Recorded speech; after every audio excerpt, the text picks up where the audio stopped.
Le basketball est un sport très populaire chez nous. Ça, on le sait tous. Le campus Notre-Dame-de-Foix ne fait pas exception à la règle.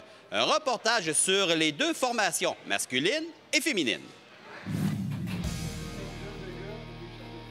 Deux équipes de basket, deux cheminements différents, mais une seule passion les animant.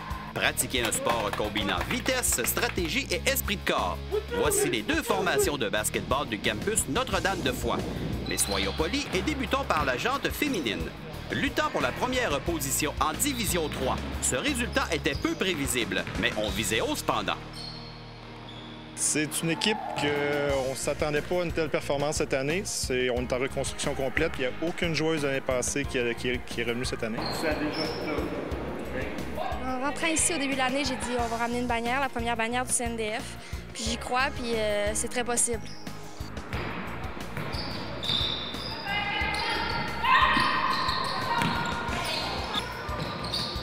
On espérait faire les régionaux. Présentement, on est en position pour les faire. On a beaucoup de vécu dans cette équipe-là, beaucoup de talent, beaucoup d'expérience. J'ai beaucoup de joueuses qui ont 20, 21 ans, donc ça paraît au niveau de la ligue. J'ai une ancienne joueuse universitaire qui joue pour nous. J'ai deux anciennes joueuses du collégial 2A. Les autres filles ont quand même un certain vécu de basket. J'ai une fille qui n'avait jamais joué au basket et qui s'est développée incroyablement au courant de l'année. Fait que présentement, on a un beau noyau, les filles jouent bien ensemble, s'entendent bien. Je leur ai donné les outils, ils ont pris les outils, puis maintenant, on s'en va vers le top. Le style du Notre-Dame féminin est bien défini. On aime ça jouer tout terrain. Donc, le fast break, pour nous, c'est vraiment une bonne option. Puis sinon, on a des bonnes joueuses à l'intérieur. Donc, ça nous permet d'être autant à l'extérieur qu'à l'intérieur. On a une formation quand même assez complète, puis ça va bien.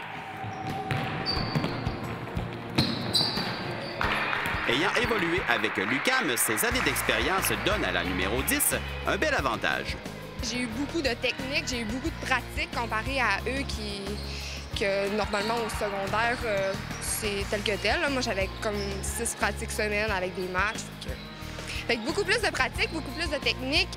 J'ai beaucoup de qualité athlétique aussi, fait que ça me permet de stepper up un peu, là, si je peux me permettre l'anglicisme.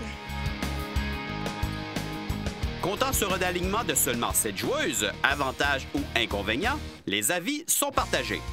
C'est très difficile, surtout que vu qu'on joue intensément, parfois il y a des problèmes de faute. Puis lorsqu'on a 5 fautes, ben on peut plus jouer au basket. Donc oui, ça peut, faut gérer le stress, faut gérer les fautes. Puis notre entraîneur s'occupe de tout ça là, pour que tout le monde ait un bon temps de jeu par rapport aux performances.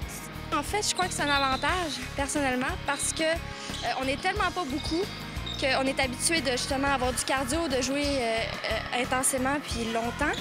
Contrairement aux autres équipes qui deviennent très fatiguées rapidement. Donc, ça nous joue un avantage pour nous autres, ouais. L'objectif premier, outre de s'amuser, vise l'obtention d'une première bannière. Les adversaires vont attendre le CNDF de pied ferme. Exactement. Puis c'est ce qu'on attend d'eux, c'est que le campus Notre-Dame-de-Foix, dans le fond, représente une menace pour eux.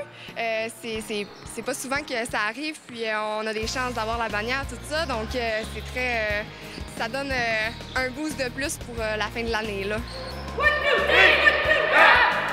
Côté masculin, les performances sont intéressantes, mais les chiffres dans la colonne de victoire ne sont pas à la hauteur. Toutefois, il y a une excellente raison. On passe de la 3e à la 2e division. On avait anticipé ce genre de campagne. J'étais prête à affronter cette adversité-là cette année. De toute manière, moi, j'aime ça, me mettre des buts élevés. Puis je savais que les gars étaient motivés à changer de niveau cette année. Donc pour moi, aller dans le collégial Division 2, c'était la chose normale la chose normale à faire, en fait. On a toujours eu des bonnes saisons au CNDF. C'est ma 7e saison comme entraîneur des garçons au campus. On a gagné 2 championnats. On a toujours fini dans les premières positions. Puis moi, comme coach aussi, là, je voulais aller plus loin. Puis je savais que les gars étaient capables de livrer la marchandise, comme on dit. Et aller plus loin veut dire une progression. C'est l'évolution, en fait, parce que c'est difficile au campus. On a des joueurs qui arrivent de partout au travers de Québec, littéralement, à cause des différents programmes offerts. Donc, différentes régions, c'est aussi différents styles de jeu. Donc, comme entraîneur, au début de l'année, c'est difficile parce qu'il faut rassembler ces joueurs-là puis essayer de développer un style propre à notre équipe.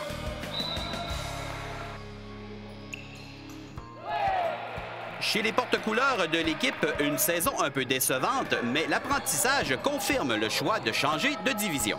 On apprend d'une saison comme ça. On pense beaucoup à l'avenir. On s'en attendait beaucoup au début de la saison, mais depuis la deuxième partie de la saison, déjà, on voit déjà une amélioration. Puis je pense que c'est juste positif pour l'année prochaine. Est-ce qu'on voit vraiment la différence de calibre 3e division à 2e division? Définitivement, oui. Vraiment, je pense qu'il y a une bonne marge de niveau. Est-ce qu'on s'était préparé à ça, justement, de dire que là, la compétition risque d'être beaucoup plus compliquée l'année prochaine, en parlant de cette année? Oui, bien, je pense qu'on ne peut pas vraiment être préparé à ça tant qu'on n'a pas mis les 2 pieds sur le terrain. Là. Puis on le sait que c'est une bonne marge, puis qu'il faut être prêt. Là. Diriger au basket implique de belles qualités. Les 2 entraîneurs du CNDF en possèdent plusieurs. Très exigeant. Je demande beaucoup des joueuses. Très compréhensif aussi. J'ai quand même une vingtaine d'années de vécu là, dans le domaine du coaching au basket à Québec. C'est rare qu'on voit une fille coacher des garçons. Qu'est-ce que t'aimes, diriger les boys? Ah, ben là, il y a plusieurs choses à dire. Mais non, forcément, ouais, c'est ça. Mais je sais pas, en réalité, j'ai coaché les filles au début, les 2 premières années que j'ai faites au campus, puis j'aimais ça, mais je trouvais que c'était mou. Moi, je voulais un défi, puis j'aime ça, excusez l'anglicisme, mais il faut que je drive les gars, faut que je leur en demande beaucoup, je suis très exigeante. Puis quand j'ai eu l'occasion, justement, de prendre en charge l'équipe des garçons, j'ai aucunement hésité. Puis c'est probablement la plus belle chose qui m'est arrivée dans ma carrière, je peux dire ça comme ça, là.